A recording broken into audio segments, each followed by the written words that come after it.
ஏன் சம்பந்தமே இல்லாத என்ன கூட வந்து எஸ்ஆர் சொல்லி தான் இருக்காரு. அப்போ எஸ்ஆர் தான் பவர்ஃபுல். எம்எல்ஏ எம்பி ஒண்ணுமே கிடையாது இந்த ஊர்ல. ஒத்துக்கிறீங்களா? பிரஸ் நீ ஒத்துக்கிறியான்னு கேட்டேன். அப்படி கேட்டா யார் யாரு வாட்டர் போர்ட்ல இருந்து அந்த கோர்ட்ல ஊழல் பண்ணானோ அவனுக்கெல்லாம் டெஃபினட்டா ஜெயில கேரண்டி. இதுல டவுட்டே கிடையாது. கவுன்சில் வந்துச்சா? கவுன்சில் வந்த பிறகு பேசுவான். இல்ல டிசியை கூப்பிடுவான், கன்சர்ன் மினிஸ்டர் கூப்பிடுவான், சிஎம் பார்க்குவான். சீஃப் மினிஸ்டர் தெரியவே தெரியாதா? நான் அவர் கூட வேலை செஞ்சதே கிடையாதா?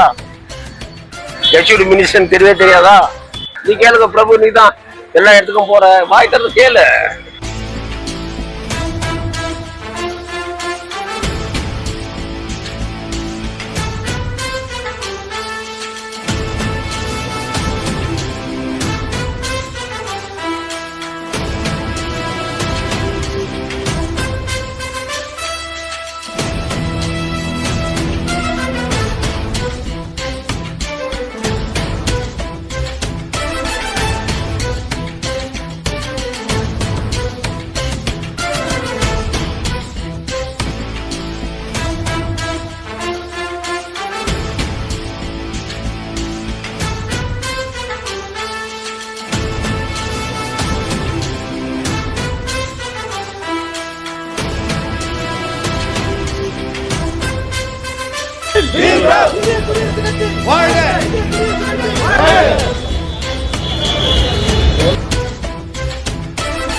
நீங்க ஏதாவது கேக்குறதுனாக்க நான் பதில் சொல்றேன்.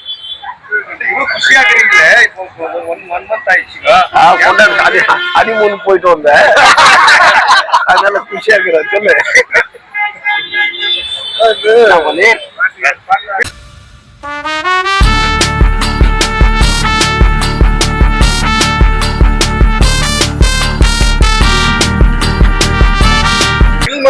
கடை அடிக்கிறதுக்கு எஸ்ஆரோட ஆதரவு இருக்குது. அவர் வந்து ரெகுலேஷனுக்கு ஆதரவு தெரிவித்தாரு. எல்லாரும் கவுன்சில்ல சொன்னேன். ஏன் நம்ம அடுத்தது மார்க்கெட் தானே. எனக்கு துரோகம் பண்ண வாழக்கூடாது அந்த ஊர்ல. இப்ப என்ன சொல்லுவீங்க அதுக்கு? ஏன்னா டேய் இவ்வளோ வருஷம் அப்படின்னு நான் சொன்னா தப்பா போயிடும். அது பழைய ராஜேந்தர். இப்ப அப்படி நான் சொல்ல முடியாது. இவ்வளவு வருஷமா சாப்பிட்டுக்கிறேன் யாரு? இவ்வளவு யாருன்னா கடக்குதா? இல்ல. யாருன்னா ஊருக்குதா? இல்ல. இப்போ சொன்னாங்கன்னு சொன்னால அவனுக்கு சொல்ல ஆமாடா என்ன போயிட்டு போறான். கவுன்சில பேச யோகித்துல சீடி குடுறான ஒன்னினுக்குறானு கமிஷனர்ல இருந்து எல்லாரும். கடைசி மீட்டிங் எல்லாம் நீங்க தானே முடிச்சுவன். யாரு யார் ஊர் எம்எல்ஏ? மற்றதெல்லாம் எம்எல்ஏ சொன்னாங்க இது செய்திருவோம். எம்எல்ஏ வந்தாக்கா இது ஆயிடுது. எம்எல்ஏ இருக்கிறதுக்கு மட்டும் நானா? நீங்க சொல்லுங்க பதில் சார். பிரஸ்காருக்கா சொல்லிக்கிறாங்கல்ல. எஸ்ஆர் சொல்லி தான் இச்சுது இல்ல சொன்ன அத்தனை பேர் எதிரில ஆமான்னு சொல்றேன். என்ன பண்ணிட்டு போறானுங்க? ஏன் சம்பந்தமே இல்லாத என்ன கூட வந்து எஸ்ஆர் சொல்லி தான் இருக்காரு. அப்போ எஸ்ஆர் தான் பவர்ஃபுல். எம்எல்ஏ எம்பி ஒண்ணுமே கிடையாது இந்த ஊர்ல.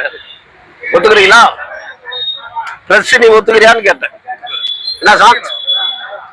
அப்போ யார் பவர்ஃபுல்? அம்பேத்கர். வேற எதுனா கேளுங்க சார். சரி எனக்கு தெரியாது. எனக்கு தெரியாது கேசும் அதை பத்தி. இப்ப அங்கிருந்து கடை கட்டணும்னு அவசியம் இல்ல. மைனிங் சைட்ல இருக்கிறவங்க எவ்வளவு நாளைக்கு மைனிங் வீட்லயே வாழுவான். தொழிலாளி புள்ளிகளுக்கெல்லாம் சைட் பண்ணி கொடுக்கலாம். அவரு அவன் வந்து வீடு கட்டுங்க, அருமையான காலனி பண்ணலாம். இப்ப என்ன பண்ணுவீங்க? வானான்றீங்களா? ஆட வீடு கட்டுறையா? மக்கள் வாழணுமா இல்ல ஷாப்பிங் பண்ணுமா? இப்போ மக்கள் தங்கறதுக்கு வீடு வேணுமா திருவிழா வேணுமா? நீங்க சொல்லுங்க. உனக்கு சொந்த வீடு இருக்குது, நீ பரவாயில்ல. உனக்கு மைனிங் வீடு, உனக்கு அப்போ இவெல்லாம் இங்க இந்த பக்கம் வரவே கூடாதா? சைட் பண்ணலாம் விடுங்க. அது யார் டிசைட் பண்ணோம்? கவுன்சில் பாடி தானே. கவுன்சில் வந்துச்சா? கவுன்சில் வந்த பிறகு பேசுவோம். இல்லை டிசியை கூப்பிடுவோம், கன்சர்ன் மினிஸ்டர் கூப்பிடுவோம், சிஎம் பார்க்குவோம். சீஃப் மினிஸ்டருக்கு தெரியவே தெரியாதா? நான் அவர் கூட வேலை செஞ்சதே கிடையாதா? ஹெச்ஓடி மினிஸ்டருக்கு தெரியவே தெரியாதா? நீங்க சொல்லுங்க, என்ன பண்ணலாம்?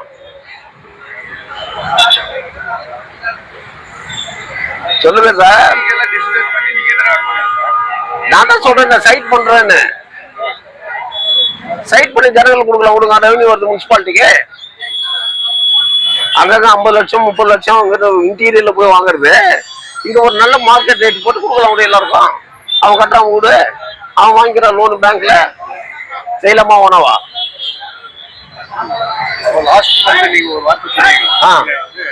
ஜோரா கேளு.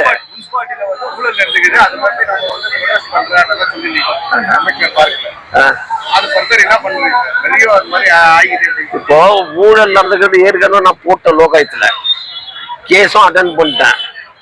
சப்மிட் பண்ண வேண்டியது ஜட்ஜ்மெண்ட் லோகாயத்துக்கு. ஏன் இன்னும் டிலே ஆகுதுன்னு போய் கேட்க போறேன். அப்படி கேட்டா யார் யாரு வாட்டர் போர்ட்ல இருந்து அண்டர் கிரவுண்ட் ஊழல் பண்ணானோ அவனுக்கெல்லாம் டெஃபினட்டா ஜெயிலு கேரண்டி. இதுல டவுட்டே கிடையாது. ஏற்கனவே போட் ஆயிடுச்சுங்க ஒரு வருஷத்துக்கு மேல. ஜட்ஜ்மெண்ட் இருக்குது, அவ்வளவுதான். நான் போயிட்டு ஜட்ஜி நீ கூட அப்படின்னு நான் கேட்க முடியும். ஒரு ரிக்வஸ்ட் பண்ணுவேன், கொடுத்தாங்கன்னா போவாங்க. அப்ப தெரியுது. அப்ப இந்த எம்எல்ஏ யாரு, இருக்கிற எம்எல்ஏ யாரு, அவங்க தான் பதில் சொல்லணும். நானும் இல்லையே. பட் நான் குற்றவாளி கிடையாது. குற்றம் செய்துன்னா கண்டுபிடின்னு சொன்னவன் நான். அடுத்தது 65 ஏக்கர்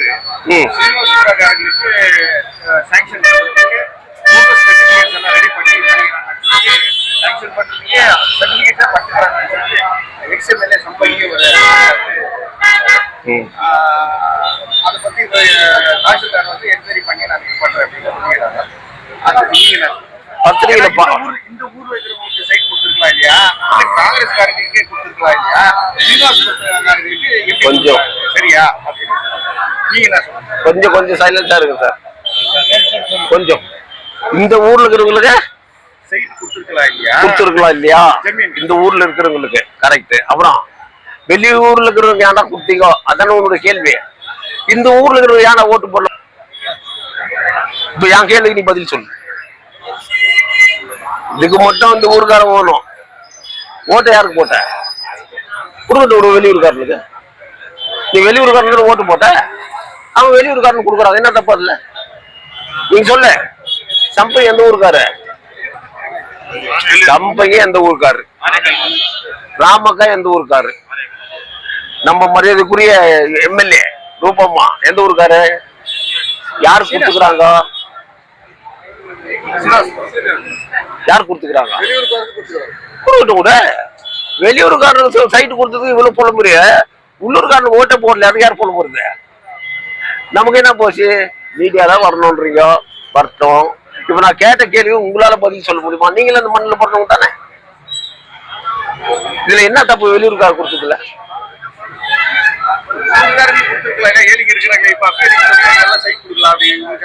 அது என் தாக்கத்தை என் தம்மு நான் சொல்றேன். என் ஊருக்காரனுக்கு சைட்டு கொடுன்னு, என் ஊருக்காரர்கிட்ட எனக்கு ஓட்டு கொடுன்னு கேட்கறேன். கொடுக்கறது கொடுக்காது யாருடைய வேலை? கொடுக்காத போறது உங்களுடைய வேலை. ஆனா கொடுக்காத செய்யறது என்னுடைய வேலை.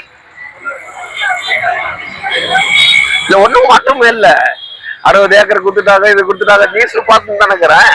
என்ன வெளியூருக்காரர் கொடுத்துட்டாங்களாம், அவ்வளோ வருத்தம் போடலாம். நீ ஓட்டு போட்டுக்கிறது வெளியூருக்காரனுக்கு தான், அவன் வெளியூருக்காரனுக்கு தான் கொடுப்பான் அப்படின்னு நான் கேட்கணும். ஆனா இப்ப நான் அப்படியெல்லாம் பேசுறது கேட்கணும். நான் பழைய ராஜேந்திரன் இல்லை, அதனால நான் கேட்கறேன். நீ வேற எதுனா கேளுங்க. நீங்களும் இந்த மண்ணில் போறதுக்கு தானே சார். உங்களுக்கு தெரியாதுன்னா கேளு. கேளு. பிள்ளை இருந்தாலே பாவம் பிள்ளைன்னு கேட்குவேன். பாவம் அவர் இல்ல. அவருக்காக நான் வருத்தப்படுறேன். நான் தெரிவிச்சேன், எங்க பிரசாருக்கெல்லாம் சொன்னேன், போய் மாடலன் பண்ணு ஒரு நல்ல பிரஸ்காரு. நான் ஒரு ஜெர்னலிஸ்ட் முறையில என் கடமை நான் இல்லாத போயிட்டேன். ஒரு நல்ல நண்பனை எடுக்கட்டும் அப்படின்றதுனால என்னோட ஆழ்ந்த அனுதாபம் அவருக்கு அப்போ சொன்னேன், இப்போ உங்களுக்கும் சொல்றேன். கேளுங்க. மைனிங் ஏரியால நகரசபை வந்து எந்த வேலையும் செய்யல, எல்லாம் எங்க பாரு குப்பை இருக்குது, மைனிங் வந்து 2 கோடி 3 கோடி பணம் கொடுத்தா பணம் என்னாச்சுன்னு தெரியல, கம்பல் பணம் என்னாச்சுன்னு தெரியல, எந்த வேலையும் நடக்குது ஒரு குற்றச்சாட்டு. கரெக்ட் தான், குற்றச்சாட்டு தான். 10 கோடி செலவு கொண்டு வந்தேன்னு சொன்னார, வள்ளல கேட்க வேண்டியதானே அந்த கேள்வி. சொன்னாரா இல்லையா? என்ன சொன்னாரு நீங்க சொல்லுங்க, என்ன சொன்னாரு? நான் சும்மா வரல சார், 10 கோடி செலவு பண்ணிட்டு வந்தேன்னாரு. நீ 2 கோடிக்கு பேசுற, அங்க 10 கோடி போயிட்டு இருக்குது. ஊழல் தான் முனிசிபாலிட்டியில, உண்மைதான். யார் கேட்கணும்? கவுன்சில் பாடி கேட்கணும். கவுன்சில் பாடியில பேசுறவங்களாம் நீங்க பார்த்துருப்பீங்க. என்ன இருக்கட்டும், எவ்வளவு ஊழல் போனாலும் கணக்கு கொடுத்து தானே தீரணும், பதில் சொல்லி தானே தீரணும். வெறும் பூஜை மாடுத்தீவி, நீங்க எல்லாரும் பொறுப்பேக்கோ. வெளியூர்ல போயிட்டு நீ கேஜிஎஃப் போட்டுட்டு கேட்டா, கேஜிஎஃப் கான்ஸ்டியூஷன் பார்டர் ஏரியால போய் ஏபிஎம்சி ஆட போகும்போதும் எந்த ஊருக்கார பஸ்ல இட்டு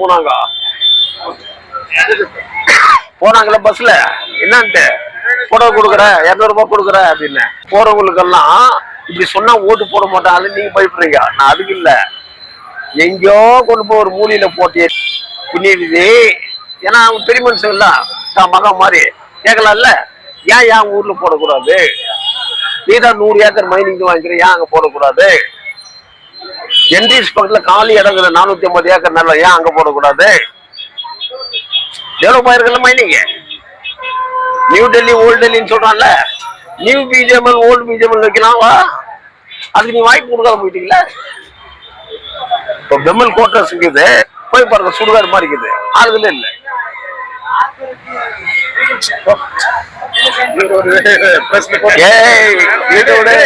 நாளைக்கு அவன் ஒண்ணு மாதிரி வர மாட்டானா என்ன? வேற கேளு கேளு. ஒரு வருஷமா? 1.5 வருஷம். ஏன் மாற்றங்கணுமா உங்க மாற்றங்கணுமா? ஏன் மாற்றம் என்ன பண்ணும்? என்கிட்ட ஒரு ஓட்டு, என்கிட்ட ஒரு ஓட்டு, என் பாட்டுக்கிற எனக்கு 32,000 ஓட்டு போட்டான். ஊரு குடிக்க தண்ணி வரல இந்த ரோட்லனாக்கா எல்லாரும் சேர்ந்து தானே செய்யறேன். 20 வீட்டுல தண்ணி வரலனாக்கா 20 வீட்டுக்கு நான் சேர்ந்து செய்யறேன். அதுல 5 வீட்டுக்காரன் கூட எனக்கு ஓட்டு போறது இல்ல. மீதி பேர் யார் ஜாலியா தண்ணி பிடிக்கிறது? பைப்பை வச்சுட்டா 20 பேரும் சாகணும் இல்ல? அந்த நிலைமை வராதுன்னு பார்த்துக்கிற பாரு, அது வரைக்கும் முக்கியம். இப்போ புரியுதுங்களா? ஊர்காரங்க லேஸ் போட்டவங்க கிடையாது, என்ன நேசிக்கிறவங்களுங்கிறாங்க. 2 முறை ஓட்டு கொடுத்தாங்கல்ல, அந்த விசுவாசம் இன்னும் கூட நான் உங்ககிட்ட நின்று பேசுங்க. 2 டர்ம் காசு வாங்க ஓட்டு போட்டோம் தான் என் ஊருக்காரன். அந்த ஜென்ரேஷன் வேற, இப்ப இருக்கிற ஜென்ரேஷன் மாறினாங்கன்னா மாற்றம் கண்டிப்பா வரும், மாறியே தீரும்.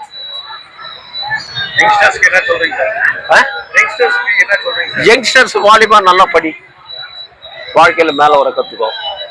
உள்ளூர்ல தான் வேலை செய்யணும்னு அவசியமே இல்லை, அது வரும்போது வரட்டும். நீங்க படிச்சுக்கோ, நீங்க எல்லாம் சேர்ந்து நான் இல்லைன்னா கூட உள்ளூர்ல வேலைக்கு ஏற்பாடு பண்ணுவோம். இப்போ நிலைமைக்கு நீ வெளியூர்ல போய் சம்பாதிச்சுதான் உங்க குடும்பம். அரசியல்வாதி உனக்கு சோறு போட மாட்டான், அரசியல்வாதி மட்டும் ஓட்டு கேட்குவான், அவன் லக்ஸரியா போவான். ஆனா இந்த எஸ்ராஜரை எனக்குன்னு ஒரு வீடு கட்டி போயிட்டோம் பெங்களூர்ல. எனக்குன்னு 1 ஏக்கர் நிலம் வாங்க அதை போயிட்டேன். இன்னைக்கு 60 ஏக்கர் நிலம் யாருக்கோ கொடுக்குறேன்னாங்கல்ல. நான் 2 முறை எம்எல்ஏ அங்க எத்தனை ஏக்கர் வாங்கியிருக்கணும் இல்லையா? இப்போ சம்பைக்கு வந்து இத்தனை ஏக்கர் நிலங்க யார் பத்தி சொல்றது சொல்லுவியா? கேட்டா பிஜேபின்ற, நீ எந்த எனக்கு அதை பத்தி கவலை இல்லை. நீ எங்கிருந்து வந்த? ஆனைக்கல் இருந்து வந்த. எத்தனை ஏக்கர் வச்சுக்கிற? இருக்க பெருசார் தெரியாதுதா, நீங்க ஏன் சொல்றீங்க? சும்மா இருக்கா, அவங்களுக்கு தெரியும் எத்தனை ஏக்கர் வச்சுக்கிறாரு. நீ தான் நீ எலெக்ஷன் ஃபார்ம்ல எனக்கு ஒரே ஒரு காங்கிரஸ் வீடு, ஆசிரியர் இருந்து ஒரு காரு, பேங்க் அக்கௌண்ட் 1 லட்சம், மீதி எது காசு உனக்கு? நீ கொடுத்துக்கிறது தான் ஸ்டேட்மெண்ட். இன்னும் அது மேல கை வைக்கல யாரும், வச்சா போச்சு. பாக்கெட்ல தேர்ல இருக்குது, கொட்டை போது தானே தெரியும் வழி. இன்னும் கை விடல பாக்கெட்ல, விட்டு பார்.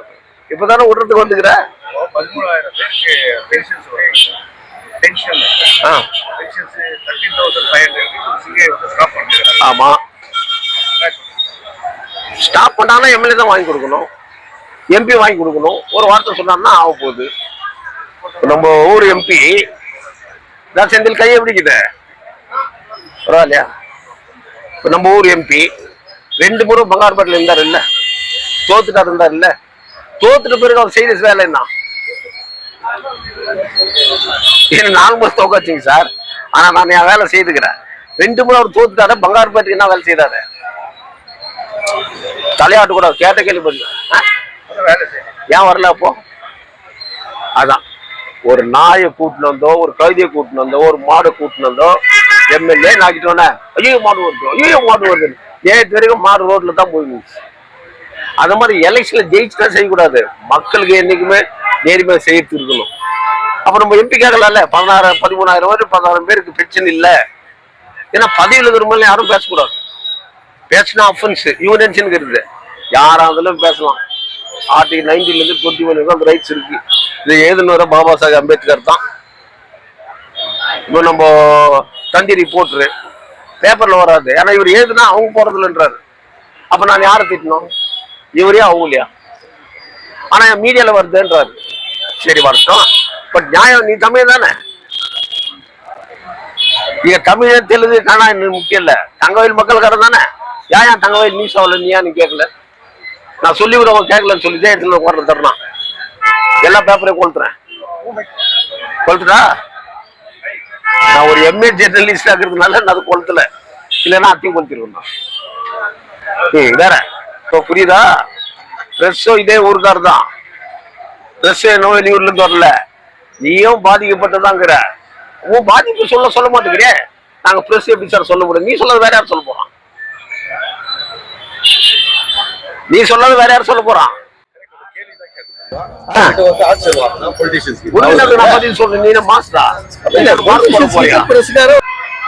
அதுதான் முன்னுக்கும் சேர்ந்து தானே, வேற யாருக்கிட்ட போய் வாங்க சொல்லு. சரி நீங்களும் சொல்லணும், ஆமா சார் இந்த ஊர் சரியில்லை, இந்த ஊர்ல இவ்வளவு அநியாயம் நடக்குது சொல்லுங்க.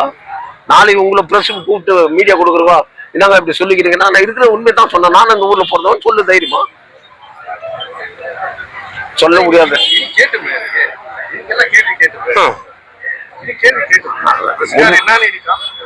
பஸ்ல சோறு போட்டு 200 ரூபாய் கொடுக்குறேன், புடவெல்லாம் கொடுக்குறாங்க வாங்கணும்னு போயிட்டு ஏபிஎம், அது என்ன ஏபிஎம் சார்ஜ், ஏன் அங்க வந்துச்சு, எவ்வளவு கமிஷனு, இந்த ஊர்ல இருந்து நீ ஏன் போறாங்க? சரி நம்மளுக்கு பழக்கம் ஆயிடுச்சு. பதிப்பில் திட்டினா போய், சீத்தம்மா திட்டினா போய் பழக்கம் இருந்தாலும் போயின்னு எடுத்துக்கலாமா? சொல்லு. ஆஃப் பண்ணாது நீ. அவர் சொன்னாரு நீ கேளு, ஏன்னாங்க ஏத்து ஆப்பர்ச்சுனிட்டி உங்களுக்கு தான், அவங்களுக்கு இல்ல. இதுதானே உண்மை.